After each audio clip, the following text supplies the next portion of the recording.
Salut les archis! Aujourd'hui, j'ai le plaisir de discuter avec Marine, une décoratrice fraîchement reconvertie qui a suivi ma formation Aube d'agence.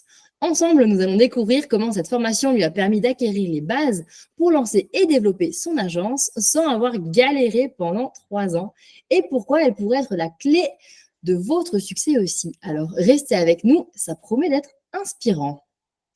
Salut Marine! Salut. C'est marrant de discuter avec toi comme ça parce qu'en fait, on a l'habitude de se voir. On se parle exclusivement en visio d'ailleurs, mais très régulièrement. Donc, dans un premier temps, avant de te poser les questions, je voulais te proposer de te présenter un petit peu déjà, rapidement, hein, ce que tu as fait avant, ce que tu fais dans la vie, un peu où tu vas, où tu viens, où tu es, où tu vas. Oui. Et ben donc je suis Marine, je vais fêter mes 36 ans. J'ai été, assistante de dire et chargée de recrutement, avant de décider d'entamer une reconversion professionnelle. Motivée par l'arrivée de mon fils et puis par l'envie de faire quelque chose qui me passionnait tous les jours.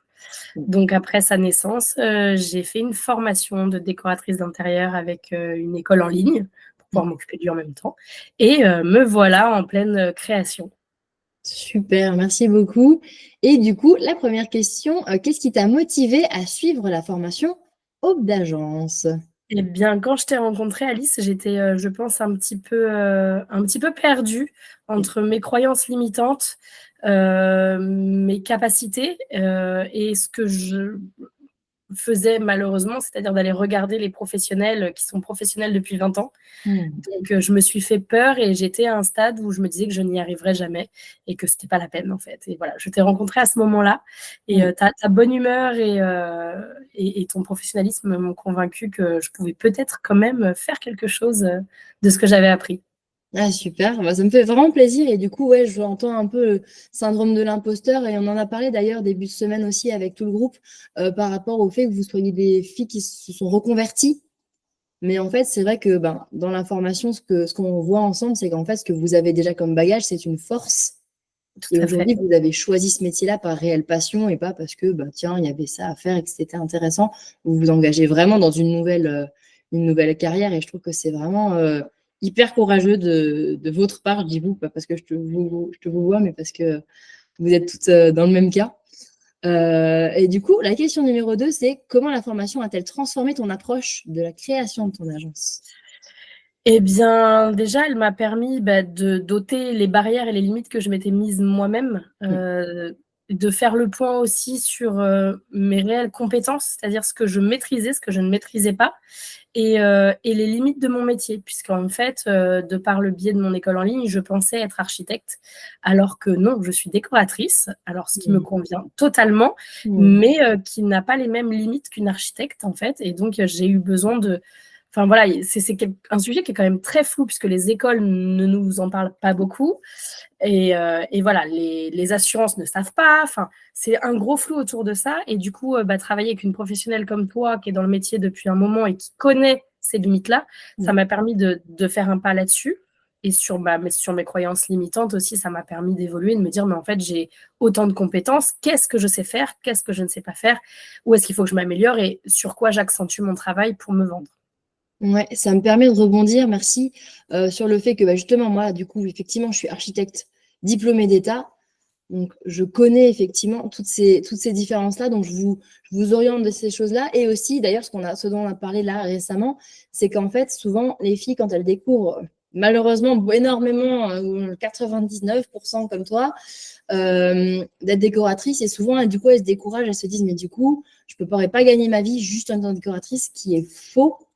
Comme je le dis et je le répète, moi, mon plus gros contrat encore à ce jour d'ailleurs, c'est un contrat de décoration d'une maison complète, oui, avec des gens qui avaient un énorme budget, on est d'accord. Tout à fait vivre, même très bien vivre, de la décoration uniquement. C'est une question, comme on le disait l'autre jour, de packaging d'offres et de tarifs. Donc en fait, il faut être rentable, quel que soit le métier. Il y a même des architectes qui ne savent pas se faire payer assez. Architectes tout court, hein, j'entends, même pas architecte d'intérieur. Donc ça, c'est des questions de gens et de savoir se faire payer ou pas. C'est plus le fait d'être un chef d'entreprise, finalement, que d'être décoratrice, architecte d'intérieur. Donc c'est vrai que c'est cet aspect-là qu'on voit dans ma formation pour le coup, parce que j'ai une partie un peu métier avec vous aussi qu'on voit, mais c'est vrai que le gros de la formation d'agence, c'est la création d'une agence, c'est-à-dire le fait de devenir chef d'entreprise. Ce qui me fait enchaîner sur la troisième question. Donc, quels aspects de la formation ont été les plus bénéfiques pour toi? Du coup, je rebondis sur ce que tu étais en train de dire. Justement, ton expertise, en fait, qui m'a montré que, je n'étais pas archi, que j'étais décoratrice. Mmh. Dans la première phase de cette réflexion-là, en travaillant avec toi, je me suis dit: «Ouais, en fait, en effet, je suis foutue. Mmh. Enfin, pourquoi on prendrait une archi, plutôt que moi et inversement? L'archi, elle a plus de bagages que moi, donc automatiquement, je vais avoir du mal à me vendre». Et là, ça te pose 3 options. Soit tu abandonnes, soit tu repars en formation pour, devenir archi, soit, tu trouves ce qui te démarque et c'est là que ton accompagnement a été bénéfique et m'a permis de rebondir là-dessus. Puisque finalement, le métier d'archi, les plus de l'archi, ce sont pas des choses qui me plaisent à moi. Donc c'est pas forcément des choses que j'avais envie de faire. Donc ça m'a plutôt amenée à par rapport à ta réflexion, à me dire: «OK, qu'est-ce que j'ai de plus, qu'une archi? Quelle est mon expertise, À toi. heu, à moi? Qu'est-ce que Mmh. je peux leur proposer?»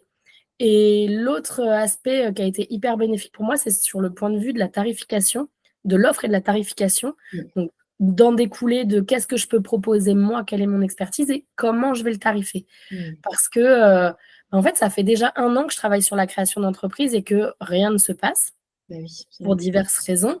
Mmh. Et en fait, j'ai été accompagnée par plusieurs organismes et un coup, c'est trop cher ou ce que tu proposes, il y a pas assez de services par rapport au prix que tu proposes et c'est pas assez cher. Mais en fait, c'est pas des professionnels du métier, donc ils ont ces sons de cloche-là, sans pouvoir étayer, sans être capables de m'accompagner et sans réelle fiabilité.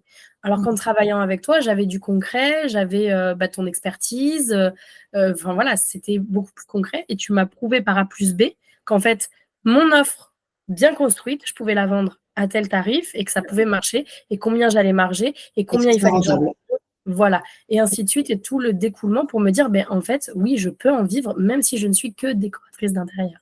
Exactement, parce que c'est vrai, comme tu le dis, que moi, je le vois énormément sur des forums, c'est vraiment quelque chose qui revient beaucoup, beaucoup. Quand je leur dis: ça, tu une décennale pour faire ça? Non, mais bon, si je fais que de la déco». Quoi? Si tu fais que de la déco? C'est comme si le plaquiste te disait: «Ouais, bon, si je fais que du plâtre et pas la peinture, je gagne pas ma vie». Ça n'a aucun sens, c'est juste pas le même métier, en fait, à un C'est moment ça. donné. Et encore, j'ai pas pris les pires. J'ai pris 2 trucs assez proches.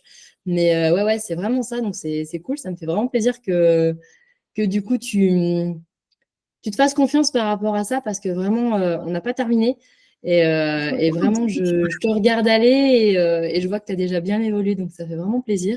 En tout cas, oui, ça a vraiment transformé ma façon de ne serait-ce que sur les offres, hein. Tu connais les offres que j'avais au début et l'offre que je propose maintenant, ça a complètement changé ma vision, en fait. Oui et en plus on a appris à pitcher donc là, ça va vraiment envoyer. J'attends la suite avec impatience. J'y travaille, j'y travaille. Ouais, super, je rigole avec elle parce que c'est les devoirs de la semaine donc donc j'ai hâte de voir, ce que ça va donner. Et du coup, la quatrième question, quel conseil donnerais-tu à quelqu'un qui hésite à s'inscrire à la formation Homme d'agence? Moi, je dirais de foncer, à partir du moment où on hésite, c'est déjà qu'il y a un souci sur ce qu'on est en train de faire, que ça ne nous convient pas totalement et voilà, avec Alice, vous verrez les choses peut-être sous un autre angle. Ça permet de réévaluer ses compétences, de réévaluer ses limites et ses croyances et puis de prendre une direction, plus professionnelle puisqu'on a son expertise, qui est là et qui est concrète. Ouais, super, merci, ça résume bien. C'est vrai que Aube d'agence, c'est pas, enfin, en fait, c'est une formation qui est très complète. On l'a vu même par rapport à certaines parties métiers et tout ça. On a fait du SketchUp, on a fait vraiment beaucoup d'autres choses. On a fait aussi ce qui est, justement mindset, tout ce qui se passe dans la tête, tout ce qui est organisation d'entreprise, donc devenir vraiment chef d'entreprise et gérer son agenda, son temps, son argent, tout ça. Donc c'est vrai que c'est des choses, je pense que Et c'est puis assez complet. je trouve que sur le coaching, maintenant on bénéficie d'un coaching de groupe. Ouais. On est donc 3 dans le groupe. On n'a pas toutes, la même ambition de métier. Il y en a qui veulent être archi, moi je veux être décoratrice. On n'a pas toutes les mêmes attentes, les mêmes besoins. Pour autant, ce qui va être utile à une reste intéressant pour moi et en fait, tu as su t'adapter et répondre à toutes nos demandes, enfin, je veux dire, quand on a lancé la formation, il n'était pas forcément question de travailler sur SketchUp. Finalement, il y en a une qui a besoin de voir en approfondi les cuisines sur SketchUp parce que c'est une partie technique qu'il faut qu'elle maîtrise. Moi, ça m'intéresse parce que même si je ne ferai pas forcément des plans techniques de cuisine, je vais quand même faire des moodboards de cuisine. Et puis, si ce n'est pas pour la cuisine, ça sera pour faire un lit sur mesure. Enfin, voilà, il y a plein de choses où finalement, nous, on n'y pense pas à titre personnel. On n'estime pas en avoir forcément besoin. Et par le biais du groupe, comme tu t'adaptes à tout le monde et aux besoins de chacune, en fait, on apprend aussi des choses qui peuvent nous être utiles. Ouais, super. Bon, bah, merci beaucoup, Marine, pour ce retour. Est-ce que tu aurais un mot de la fin ou une phrase de la fin, un truc qui te vient là comme ça et que tu nous partages pour finir? Eh bien, n'écoutez pas vos croyances limitantes et croyez en vous. Magnifique, ça c'est une belle phrase, ça j'adore. J'adore. Merci beaucoup, Marine. Avec plaisir. Je te dis à bientôt. À bientôt. Merci de nous avoir Bonne suivis. journée. Bonne journée.